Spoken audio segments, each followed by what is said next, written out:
Bonjour à tout le monde, bienvenue dans cette séquence de révision pour l'entrée en L1.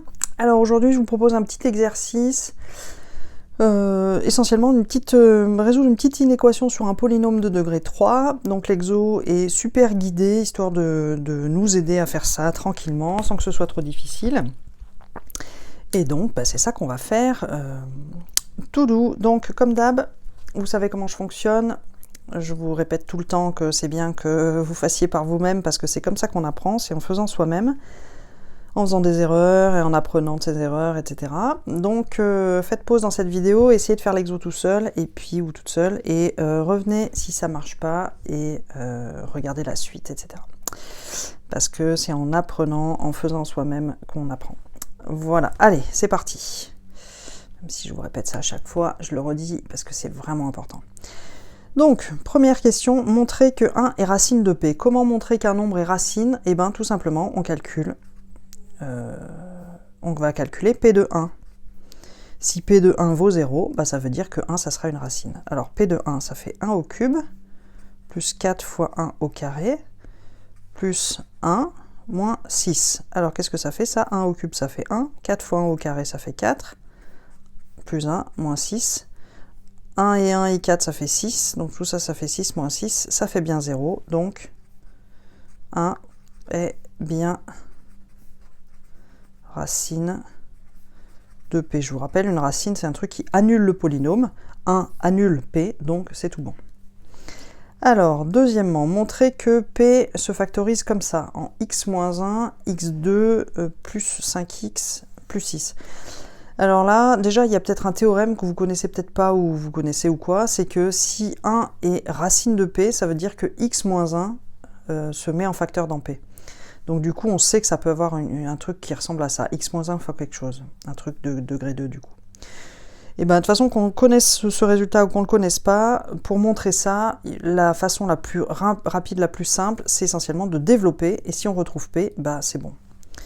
Ok, donc on va calculer x moins 1 fois x2 plus 5x plus 6. Donc on va développer. Donc je fais x fois tout ça. Ça fait x fois x2, ça fait x3. X fois 5x, ça fait 5x2. X fois 6, ça fait 6x. Et ensuite moins 1 fois tout ça. Donc moins x2, moins 5x, moins 6. Ok, alors donc là, x3, il n'y en a qu'un seul. Des carrés, il y a 5x2 moins x2, ça fait donc 4x2. Des x, il n'y a que lui, il y a moins 5x. Et ensuite, des 6. Alors là, non, je me suis trompée. Vous voyez, ici, c'était un 6x. Paf. Ah, d'ailleurs, on peut voir, c'est pas x ici. Donc, les x, il y a plus 6x moins 5x, donc ça fait plus x. Et ensuite, des 6, il n'y en a qu'un, c'est lui. Ok, donc là, on peut voir effectivement qu'on retrouve, une fois que j'ai corrigé mon erreur, on retrouve bien ce qu'on devait trouver, ce qui nous donne bien que P est égal à ça. Donc ça fait bien P de x. Ok, alors maintenant, factoriser complètement le polynôme P, bah, qu'est-ce qu'il nous reste à factoriser? On sait déjà que P vaut x moins 1 fois x2 plus 5x plus 6. Donc il nous reste à factoriser ce morceau-là. Ça, c'est un polynôme de degré 2. Je vais juste vous rappeler comment on factorise un polynôme de degré 2. On calcule le delta, on calcule les deux racines, et ensuite ça se factorise dans le coef qui est devant, ici c'est le a, quoi, ici c'est 1, fois x moins la première racine, x moins la deuxième racine. Donc ici, pour ce trinôme-là, on a delta qui vaut quoi?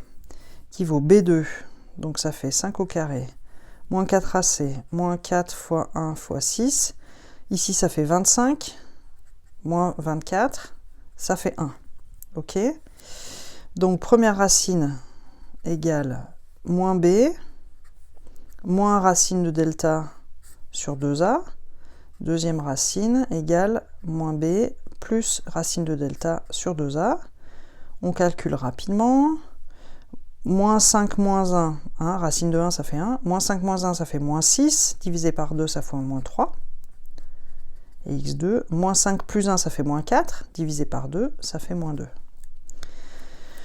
Ok, sachant que ici le a égale 1, je sais que ce truc-là, du coup, se factorise en x moins moins 3, x moins moins 2. Donc ça nous donne pour p de x moins 1, x moins moins 3, ça fait x plus 3, x moins moins 2, ça fait x plus 2, et si on a un petit doute, qu'est-ce qu'on fait ici si on a un petit doute? On refactorise ça, ça fait x2 plus 3x plus 2x plus 6, et on voit bien que ça fait bien x2 plus 5x plus 6, et c'est bien une bonne vérification. Et donc ça nous fait la fin de la factorisation de P, et ensuite on nous demande un tableau de signes pour résoudre l'inéquation P de x égale 0. Donc je vais pousser un petit peu ça pour avoir la place, faire mon tableau de signes là. Alors je vais commencer mon tableau de signes, donc x moins 1, x plus 3,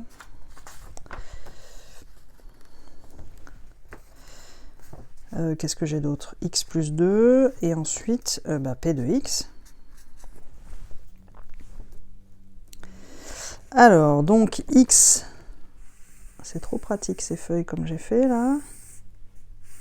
Désolé. Bon, là, j'ai pas besoin d'un trait, j'ai le trait de ma feuille, si je vais le mettre quand même. Alors, où est-ce que ça s'annule tout ça? Donc là, ça s'annule dans ces deux racines déjà. Hein. Ici, elles sont là. Et ensuite, moins 1, x moins 1 s'annule en 1. Donc là, on a moins 3, moins 2, 1 et plus l'infini. Pof.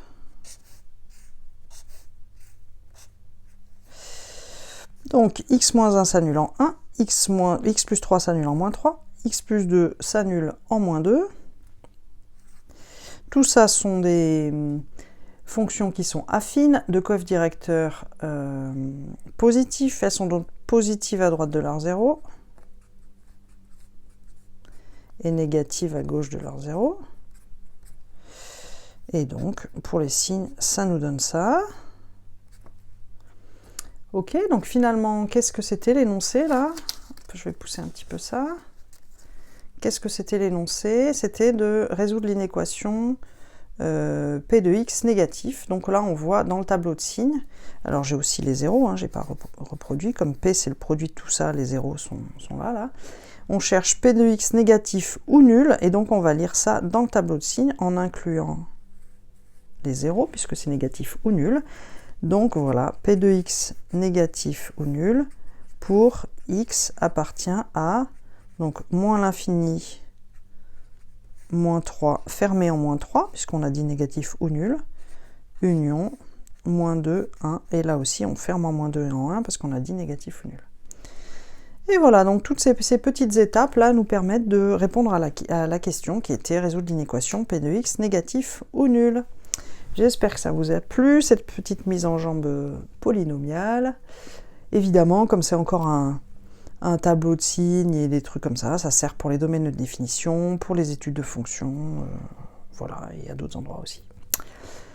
Voilà, je vous souhaite une belle journée, je vous dis à demain pour la suite de ces révisions. Bye bye.